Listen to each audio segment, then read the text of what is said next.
Hello and welcome back. Let's catch up with Rails 4. In the previous lesson, we talked about the extraction of two gems, active resource and observers. Today, I'll give you a brief sum of all of the steps on how to upgrade your Rails 3.2 app to use Rails 4. I've known from some developers that upgrading a Rails 2 application to use Rails 3 was kind of a pain, because it was indeed a major release. Many things were updated and improved. But sadly, there were some backward compatibility issues, and many people frustrated over the upgrade. Some of them didn't even choose to upgrade. Many apps today still run Rails 2. However, the process of upgrading a Rails 3 app to use Rails 4 isn't that painful, and I'm gonna mention some things that you should take into consideration when upgrading. Some of them I've already mentioned in the course, and for those I'll simply urge a simple reminder. The first one regards the plugins directory, which should be removed. Look for gems that accomplish the same result as the one you had in the plugin. If you were using Rails 3, then perhaps you already have a gem file and everything working just fine. However, if you still have some plugins, be sure to check that lesson on plugins. I have a couple tips there on how to remove your plugins and start using gems. The next reminder is all about the gems that were extracted, namely caching, active resource, and observers. In the gem file, be sure to include the following gems: Action Pack Action Caching and Action Pack Page Caching. Page and action caching were features in Rails 3, but they have been deprecated and actually extracted to these separate gems. If you use that extensively, then you need to require these gems. If you're using active resource, then add the gem active resource. And you'll need to require the active_resource library. The folder's name does not match the gem name, so be sure to do that. If you're using observers, such as cache sweepers or model observers, then you'll need to add the Rails-observers gem. That way you regain access to that feature.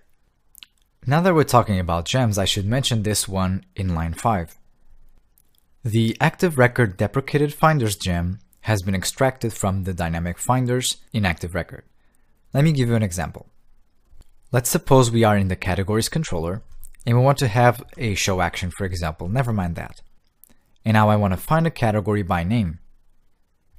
@category is an instance variable that I'll assign to category.findByName.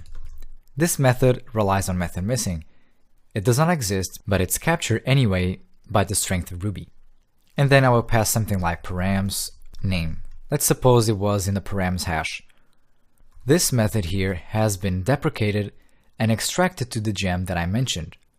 So instead of relying on this dynamic method, use something like where name and then the params name. This is much better and it's much more reliable. Still on active record, in line 3, for example, we're trying to reach for all of the categories. A good suggestion is, if you want to retrieve the records right away, use to_a. In Rails 4, this will retrieve the actual array. The all method now retrieves an active record relation object, and not the array. So when using the all method to retrieve the list, this won't do anything now. You'll need to pass to_a to force the loading of the list. This is a good way to dynamically add conditions to the query. So rather than having .where all those wheres in here, you can now do all and then pass all the wheres, so you can keep complementing the query that you want. Regarding scopes, there's a little difference that you should take into account. Let's create a new scope called with category. I could easily use something like includes category. This would work just fine in Rails 3. But now every scope method takes a proc object like this. For many Rails developers, it was confusing the way these queries were evaluated. If you had something like passing a time, the time object would be evaluated at compile time, when the server boots the application. And so for that particular case, you would need to pass a proc object, so that it would be evaluated at runtime. Now in Rails 4, every single scope definition will need to be given a proc, so that everything is evaluated at runtime and the confusion goes away. So always use a proc object, whether it's to include a particular table, defining a where condition, sorting, and all of those query methods. Another note on action controller is this before action method. If you recall from one of the first lessons in the course, the before filter has been renamed to action. So you would have something like this. See, Vim already identifies that as a Rails keyword. Before action is now the correct name, so if you have any filters on the controller, be sure to switch the name. Also, mind the strong parameters gem now that filters the mass assignment attributes. This postparams method filters the params hash via strong parameters. We're permitting the title, body, and category ID from the post hash. In Rails 3, this did not exist. Let me go to the post model here, and before you would have something like header accessible, and you would have body, title, category ID. This would be the default generated by Rails 3. But now this doesn't exist, and instead it uses strong parameters in the controller, not in the model. So if you have something like this, be sure to put all of the logic of mass assignment protection in the controller. Finally, regarding the routes, don't forget that the new resources method creates a new update action with the patch verb. So if anywhere in your application you're using the put method, let's say for example that you would use something like a form for and you would force a method to be put like this, all of these occurrences of using method put should be changed to patch. This is not critical, but rather it complies better with the HTTP specification.